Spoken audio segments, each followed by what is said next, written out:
Start பண்ணுவாங்க. 4:37 நீங்க start பண்ணலாம்.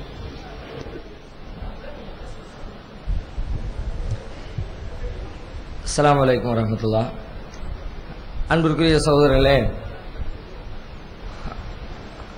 இப்பொழுது நாம் விவாதிக்க இருக்கிற தலைப்பு பகுத்தறிவுவாதிகள் என்று தம்மை சொல்லிக் கொள்கிறவர்கள் அவர்களிடத்திலே இருக்கிற பகுத்தறிவுக்கு எதிரான செயல்பாடுகள்.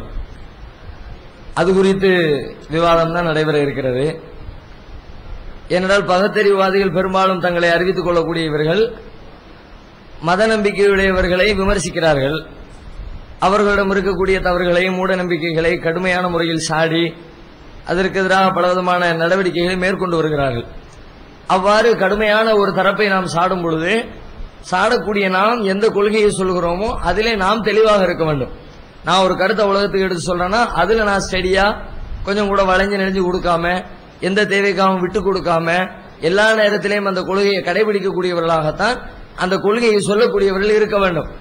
ஆனால் அப்படிப்பட்ட நிலைமை இல்லை.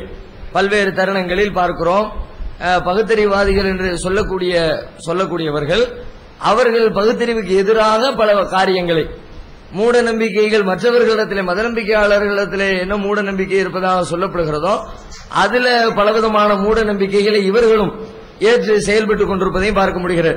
அதனால அதுல இருக்க வேண்டிய அவர்கள் தாம் சொல்லக்கூடிய கொள்கையில சரியில்லைன்றதுனால அது குறித்த தகவல்களை பேசுவதற்காக இந்த தலைப்பை தேர்வு செஞ்சிருக்கிறோம்.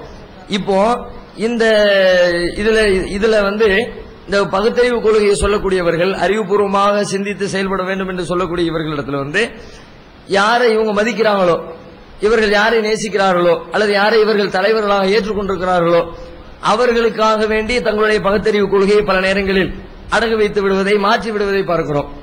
இன்னும் சில நேரங்களில் அவர்கள் செய்யக்கூடிய அந்த பகுத்தறிவுக்கு எதிரான நடவடிக்கைகளை கண்டிக்காமல் விட்டு விடுவதையும் பார்க்கிறோம்.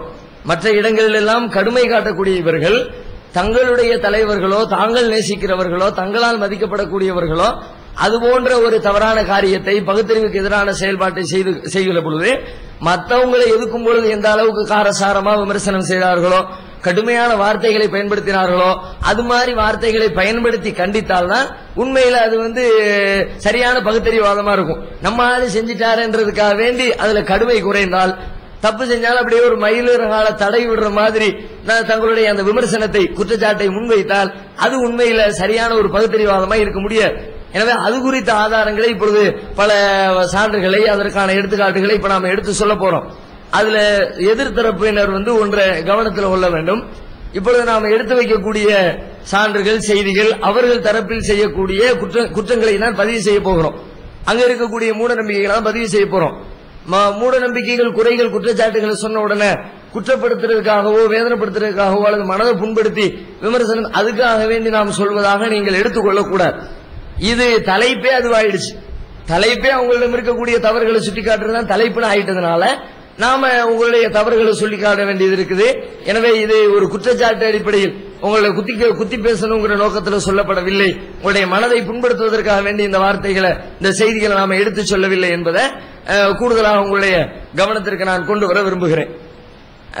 முதலாவதாக சொல்றதா இருந்தா, பெரும்பாலும் இந்த பகுத்தறிவாளர்கள் அதிகமாக மதிக்கக்கூடிய, தம்முடைய பிரச்சாரங்களில், தங்களுடைய சொற்பொழிவுகளில் அதிகமாக மேற்கோள் காட்டக்கூடிய ஒரு முக்கியமான தலைவராக கருதக்கூடியவர் யாருன்னா ராமசாமி பெரியாரத்தான் ரொம்ப முக்கியத்துவம் வாய்ந்த ஒரு இடத்துல வச்சிருக்கிறார். அதுதான் அடிக்கடி அவருடைய வார்த்தைகளை தான் மேற்கோள் காட்டுறாங்க. அவர் சொன்ன செய்திகளை தான் மக்கள் மத்தியில் பிரச்சாரம் செய்து கொண்டிருக்கிறார்கள். ஆனால் இந்த அவருடைய வாழ்க்கையில, அவர் சொன்ன போதனைகள்ல எல்லாமே பகுத்தறிவு பூர்வமா அவர் செய்தாரா என்று நாம பார்த்தோம்னா, அவரா எழுதினர், அவருடைய பத்திரிகையில் அவர் எழுதி வெளியிட்டு அப்படிப்பட்ட செய்திகளை எல்லாம் இப்ப அடிச்சு பார்க்கிறோம். பகுத்தறிவுக்கு நேர் எதிரா, கொஞ்சம் கூட அறிவுக்கும் அதுக்கும் சம்பந்தம் இல்லைன்னு சொல்லக்கூடிய வாதங்களை எல்லாம் பெரியார் தன்னுடைய கருத்தாக மக்கள் மத்தியில் பிரச்சாரம் செய்திருக்கிறார். அதுல நிறைய விஷயங்கள் அது மாதிரி அவர் சொல்லி இருக்கிறார். அவற்றை அவர்கள் கண்டுகொள்வதே இல்லை. பெரியார் மற்றவங்க செஞ்சா மற்றவங்களுடைய குடிமையா இருக்கிற அளவுக்கு வேகம் கொண்டவர்கள், மற்றவங்க தப்பு செய்யறாங்கன்னு பெரியாருடைய இந்த பகுத்தறிவுக்கு எதிரான போதனைகளை கையில் எடுத்துக்கொண்டு அந்த அளவுக்கு கடுமையை காட்டவில்லை. உதாரணமா சொல்றதா இருந்தா, திருமணத்தை பற்றி பெரியார் சொல்கிறார்.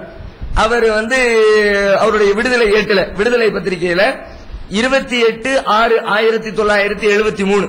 அது இன்னும் தொடர்ந்து சில இடங்கள்ல அந்த திருமணத்தை பற்றி தன்னுடைய தகவலை அவர் பதிவு செய்யறார்.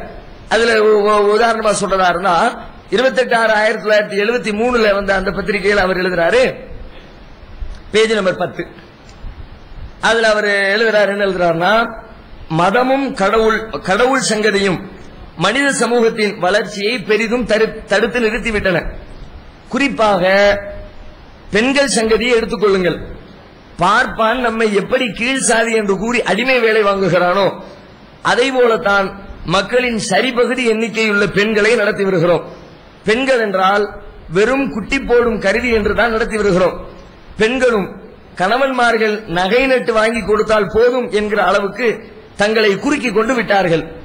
பிராமணன் சூத்திரன் என்ற அமைப்புக்கும் பேதத்திற்கும் புருஷன் பொண்டாட்டி என்ற விகிதத்திற்கும் எந்தவித வேறுபாடும் கிடையாது.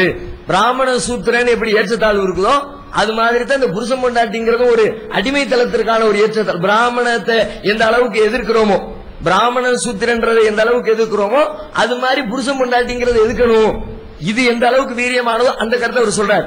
பிராமணன் சூத்திரன் என்ற அமைப்புக்கும் பேதத்திற்கும் புருஷன் பொண்டாட்டி என்ற விகிதத்திற்கும் எந்த வேறுபாடும் கிடையாது. உலகத்திற்கு பயன்படும்படியான பாதி மனித சக்தியை பெண்ணடிமை மூலம் நாம் விரைவுபடுத்திக் கொண்டிருக்கிறோம். கல்யாணத்தின் மூலமா பொம்பளை அடிமைப்படுத்தி அதன் மூலமா உலகத்துக்கு பயன்பட வேண்டிய பாதி சக்தியை விரைவுபடுத்திக் கொண்டிருக்கிறோம். இதற்கு ஒரு பரிகாரம், இதையெல்லாம் ஆய்வு செஞ்சு அவர் அதுக்கு ஒரு முடிவு சொல்ற, இந்த பிரச்சனையை தீர்த்து சரிபகுதி பெண்களுடைய சக்தி இந்த உலகத்திற்கு பயன்படுகிற விதத்தில் கிடைக்கணும்னா அதுக்கு என்ன தீர்வுங்கிறது சொல்றார். இதற்கு ஒரு பரிகாரம் என்னவென்றால், கல்யாணம் என்பது சட்டவிரோதமாக ஆக்க வேண்டும். கல்யாணம்னாலே கிரிமினல் குற்றம், தூக்கி உள்ள போடுங்கிற ரேஞ்சுக்கு கொண்டு வந்து நிப்பாட்ட வேண்டும். இந்த கல்யாணம் என்ற அமைப்பு முறை இருப்பதால் தான் கணவன் மனைவி என்ற உறவும் பெண்ணடிமை தன்மையும் உருவாகிறது. இந்த கல்யாண முறை இருப்பதால் தானே குழந்தை குட்டிகள் அவற்றுக்கு சொத்துக்கள் சம்பாதிப்பது, அதுவும் எதை செய்தாவது சம்பாதிப்பது என்ற சமுதாய ஒழுக்கக்கேடுகள் எல்லாம் ஏற்படுகின்றன. இந்த கல்யாண முறையை இந்த நாட்டில் ஏற்படுத்தியது பார்ப்பனர் தான். சாஸ்திரங்களில் சூத்திரனுக்கு கல்யாண முறையே கிடையாது.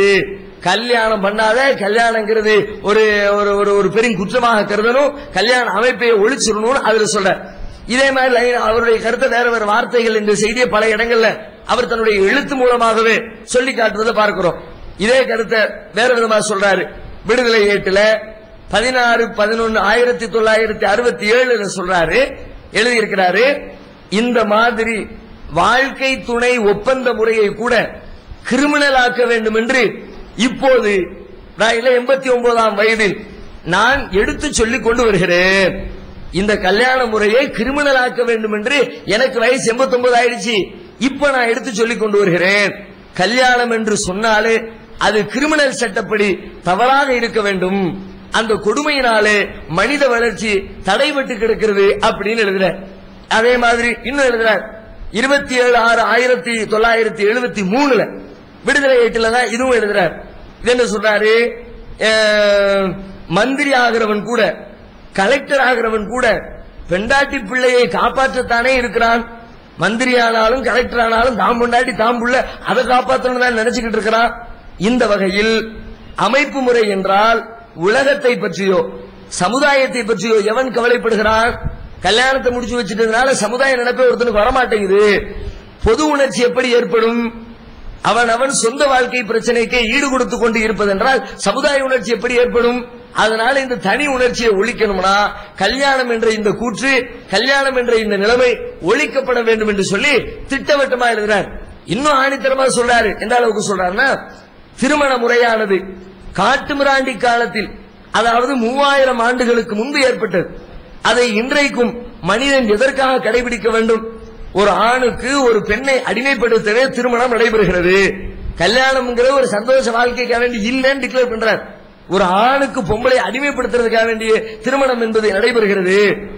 கோயிலுக்கு எப்படி மிருகங்களை பலி கொடுக்கிறார்களோ அதுபோலவே பெண்ணை பலி கொடுக்கிற விழாதானே திருமணம். பலி கொடுக்கிற மாதிரி உண்டான நிகழ்வு என்று சொல்றார். இந்த நாட்டின் மக்கள் தொகையில், அவருடைய வார்த்தைகள் எல்லாமே, இந்த நாட்டின் மக்கள் தொகையில் சரிபாதியான பெண்கள் இனத்தை எதற்காக இப்படி கொடுமைப்படுத்த வேண்டும்? இந்த திருமண முறை பெரிதும் சுயநலத்துக்காகவே ஒழிய பொதுநலத்துக்கு அல்லவே.